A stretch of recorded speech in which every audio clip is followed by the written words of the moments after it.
আপনি জানেন কি আল্লাহ টিকটিকি কেন বানিয়েছেন?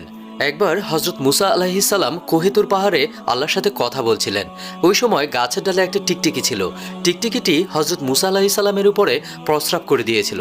মুসা আলাইহিস সালাম তখন অনেক রেগে গিয়েছিলেন এবং আল্লাহকে প্রশ্ন করলেন, হে আমার রব, আপনি টিকটিকি কেন বানিয়েছেন? এই টিকটিকি মানুষের কোনো উপকারে তো আসেই না। তারপর মহান আল্লাহ রাব্বুল আলামিন বলেন, হে মুসা, কিছুদিন আগে এই টিকটিকিটাও আমাকে একই প্রশ্ন করেছিল।